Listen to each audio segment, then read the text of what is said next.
ආයිබෝවන් ඔන්න අදත් සුපුරුදු විදිහට සුපුරුදු ලෙසට පොලිචැට් ඔබ වෙතට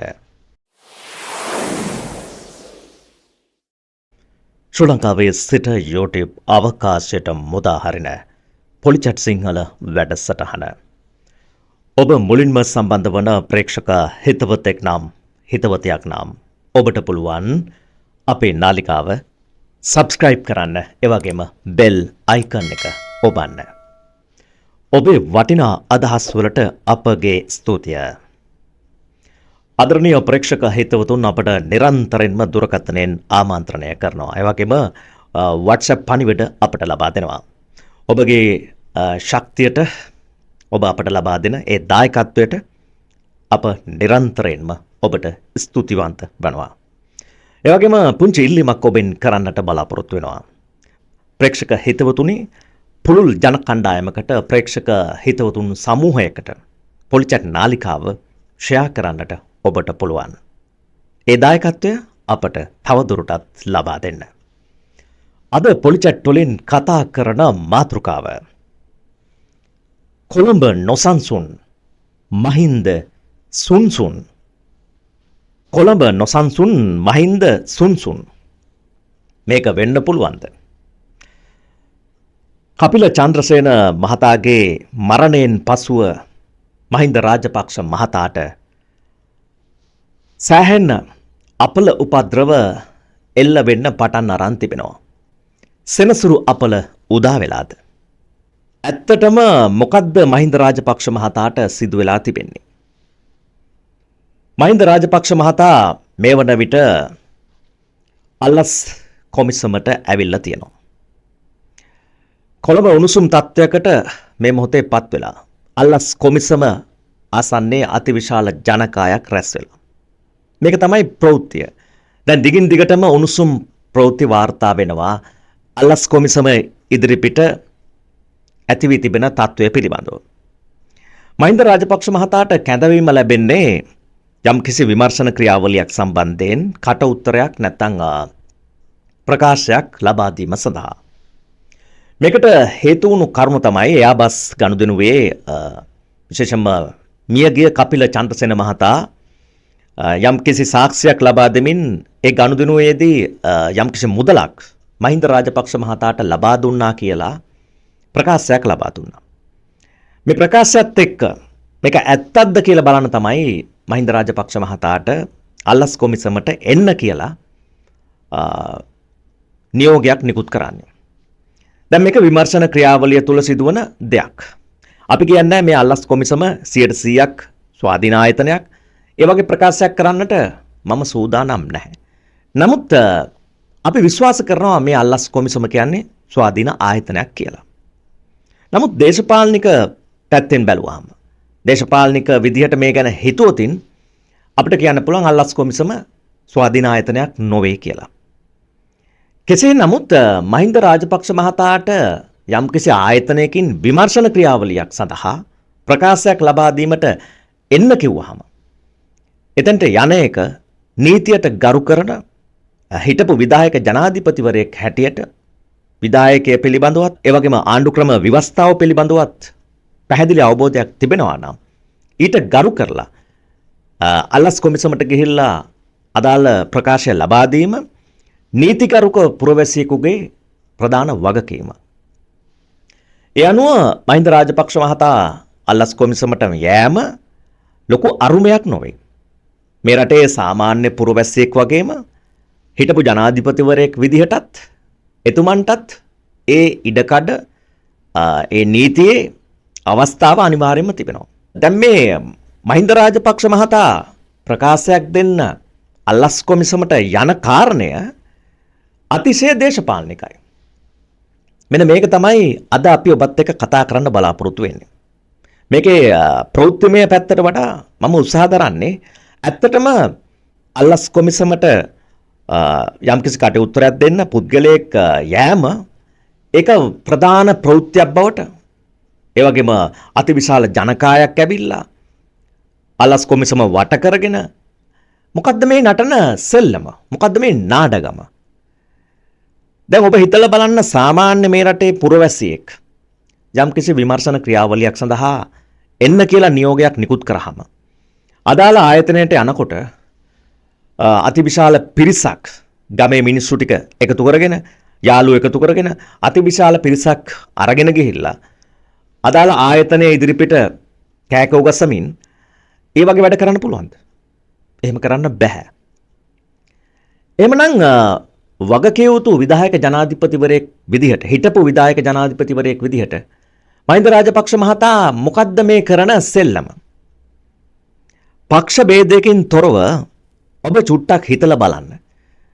පසුගිය දේශපාලන සංස්කෘතියේ ඒ කියන්නේ අපේ පැවති දේශපාලන සංස්කෘතියේ තිබුණු ඒ අමිහිරිතාවය ඒ අඳුරු පැතිකඩ වෙනුවට අලුත් දේශපාලන සංස්කෘතියක් අලුත් දේශපාලන ගමනක් යෑමේ බලාපොරොත්තුව ඇතිව තමයි මේ රටේ ජනතාව වත්මන් ආණ්ඩුව බලයට පත් කරගත්තේ. නමුත් අවුරුදු එකහමාරක කාලයක් ගිහිල්ලත් අපේ අවාසනාවට තවමත් අපිට බැරි වෙලා තිබෙනවා මේ දේශපාලන සංස්කෘතිය වෙනස් කරගන්නට.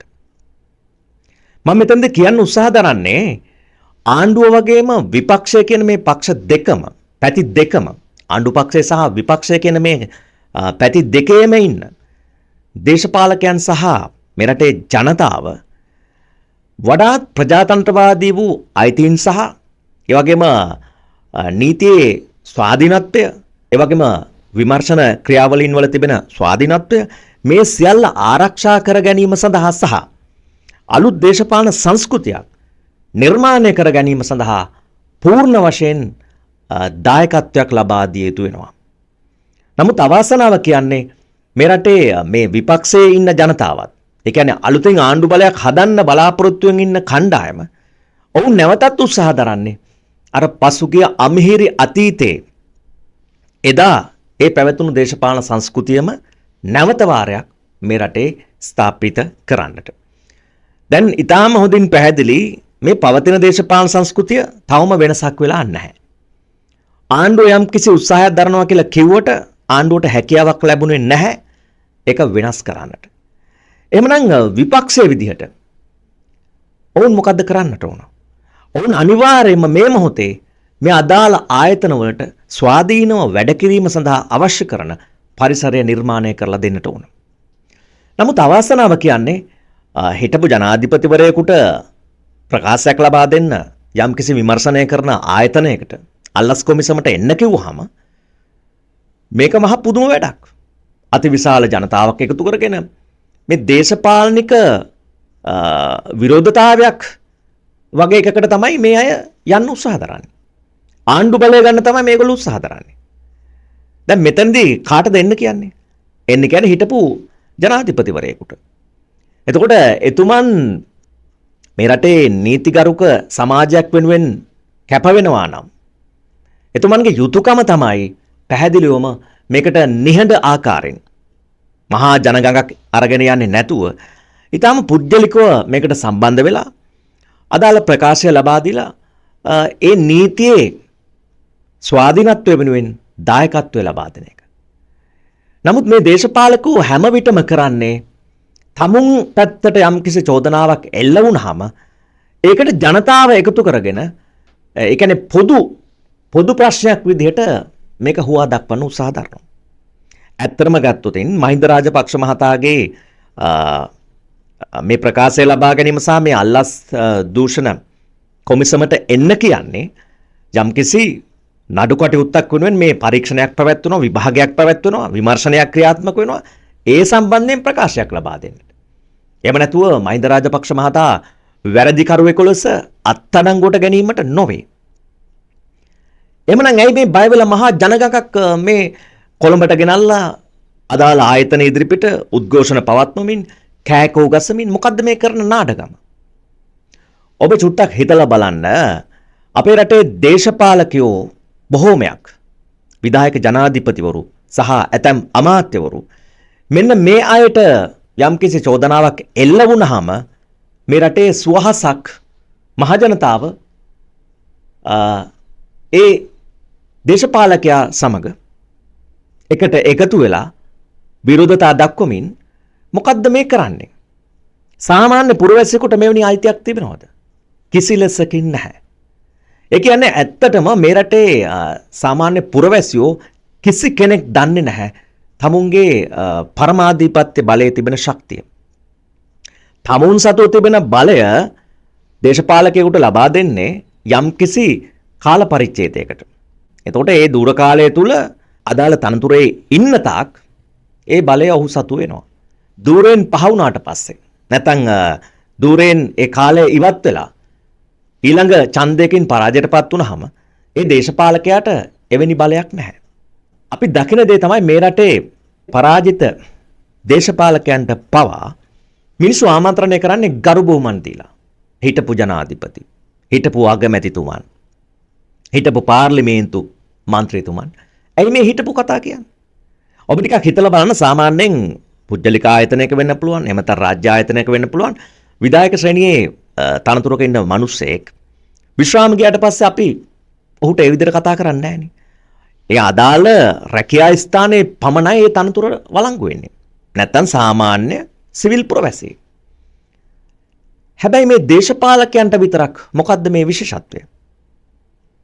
දැන් ඔබ හිතලා බලන්න මේ දේශපාලකයන්ට තිබෙන මේ විශේෂත්වය අපි විසින්ම නේද ඔවුන්ට හදලා දෙන්නේ. ඒ කියන්නේ මේ පවතින දේශපාලන සංස්කෘතිය වෙනස් කිරීම සඳහා පුරවැසියන් ලෙස අපේ වගකීම අපි ඉටු කරලා නැහැ.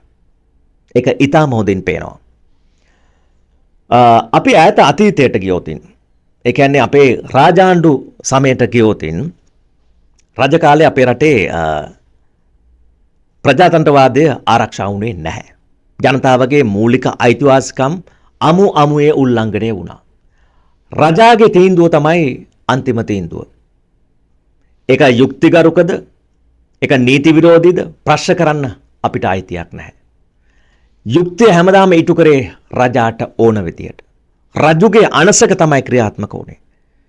නමුත් මේ සමාජ ක්‍රමයේ පරිවර්තන ක්‍රියාවලියත් එක්ක ලෝකේ පුරාම මේක වෙනස් වෙලා අලුත් නීති රීති හැදිලා, අලුත් අනපනත් ඇවිල්ලා, ආණ්ඩු ක්‍රම ව්‍යවස්ථාවන් නිර්මාණය වෙලා පාලන ක්‍රමවේදයන් වලට ක්‍රමක්‍රමෙන් පසු කාලිනව සමාජය පරිවර්තනය වෙනවා. ඒ අනුව ඉංග්‍රීසින් විසින් තමයි අපේ රට යටත් කරගත්ත සමය තුල මේ අපිට අවශ්‍ය කරන නීති රාමුව නිර්මාණය කරන්නේ. එසේ නොමැතිව රාජ ආණ්ඩු පාලන සමය තුල අපේ රටේ එවැනි සාධාරණ යුක්තිගරුක නීති රීති පැවැතුනේ නැහැ. ඒ හුදෙක් ඒකාධිපති තත්ත්වයක්. ඒ අනුව ඊටාම පැහැදිලි මේ මහජනතාවගේ හැමෝගෙම දායකත්වය තුලින්, මිනිසුන්ගේ හඬ නැගීම තුලින් තමයි අපි අපේ අයිතිවාසිකම් දිනාගෙන තියෙන්නේ. ඒ නිසා මේ මොහොතේ අපි කරන්නට ඕන මේ සමාජය තවත් වඩාත් දියුණු තත්වයකට අරගෙන යාම. නමුත් පේන දේ තමයි අපේ රටේ මිනිස්සු උත්සාහ දරන්නේ මේ පවතින ක්‍රමය තව තවත් අර පෙර පැවති තත්වයටම, ඒ කියන්නේ මේ රටේ දූෂිත දේශපාලකයන්ට උවමනා විදිහට නීතිය නවන තැනටම තමයි අරගෙන යන්නට උත්සාහ දරන්නේ. නීතිය ස්වාධීන කරන්නට අපිට උවමනාවක් ඇත්තටම තිබෙනවා නම් මේ දේශපාලකයන් වෙනුවෙන් ඇයි අපි පෙනී සිටින්නේ? ඔවුන්ට පුජ්‍යලිකව එල්ල වී තිබෙන දූෂණ චෝදනා නැත්නම් වංචා පිළිබඳව විමර්ශනය කරන්නට ඒ තිබෙන ආයතනවලට පැහැදිලි ස්වාධීන අයිතියක් අපි ලබා දිය යුතු වෙනවා. මෙතෙන්දී ඊටම හොඳින් පේන්නේ මේ ආයතන ස්වාධීන නැහැ, මේවා දේශපාලනිකයි කියලා දිගින් දිගටම ප්‍රකාශ කරමින් විපක්ෂය උත්සාහ දරන්නේත් මේවායේ ඇත්ත කතාව සම්පූර්ණයෙන්ම යට කරන්න. මේක තමයි මේ කරන්න හදන්නේ. ඒ නිසා අනාගතයේ යම්කිසි විදිහක වඩාත් සාධාරණ වූ, වඩාත් යහපත් වූ ආණ්ඩුවක් මේ රටේ නිර්මාණය කරන්නට විපක්ෂයට පැහැදිලි උවමනාවක් තිබෙනවා නම් ඔවුන් කරන්නට ඕන මේ අවස්ථාවේ මේ විදිහට මහජනතාව කොළඹට ගෙනල්ලා මේ අදාළ ආයතන ඉදිරිපිට උද්ඝෝෂණ පටන් අරගෙන, විරෝධතාවයන් පටන් අරගෙන නොවේ මේක කරන්නට ඕන. ඒ ආයතනවල ස්වාධීනත්වය වෙනුවෙන් තමුන් පුජ්‍යලිකවම පැහැදිලි දායකත්වයක් ලබා දීමයි කරන්නට ඕන. මහින්ද රාජපක්ෂ මහතාට අදාළ ප්‍රකාශය ලබා දීම සඳහා තමුන්ට හිතයිසි කිහිප දෙනෙක් සමග මේ ආයතනයට එන්න පුළුවන්. ඒක පිළිබඳ ප්‍රශ්නයක් නැහැ. නමුත් අතිවිශාල ජනතාවක් පිරිවරාගෙන ජනතාව අපිත් එක්ක ඉන්නවා. මොකද්ද මේකෙන් අපිට සංකේතවත් කරන්නේ? රටට සංකේතවත් කරන්නේ මේ රටේ දේශපාලකයෝ හොරු නොවේ. දේශපාලකයෝ හැම විටම යුක්තිය වෙනුවෙන් පෙනී සිටින අය. මේගොල්ලෝ ඊටාම පිරිසුදු සුදු චරිත. මේක තමයි මේ සමාජයට කියන්න උත්සාහ කරන්නේ. අපි විශ්වාස කරනවා නම් දේශපාලකයෝ හැමදාම සුදු චරිත කියලා. මේ රටේ ජනතාවට කවදාවත් මේවා ඒ සැඟවුණු ඇත්ත කතාව හොයා ගන්නට බෑ. ඒ නිසා මේ කොළඹට ඇවිල්ලා මේ විදියට නොසන්සුන් ආකාරයෙන් හැසිරෙන මේ රටේ මිනිසුන්ට මම කියන්නේ ඔබ චුට්ටක් මොලේට තට්ටු කරලා බලන්න. ඔබ කවුරු වෙනුවෙන්ද ඔය කඩේ යන්නේ කියලා. මේ බලන්න මේ මිනිස්සු කෑ ගහන විදිය. මේ බලන්න කොහොමද විරෝධතා දක්වන්නේ කියලා. කවුරු වෙනුවෙන්ද?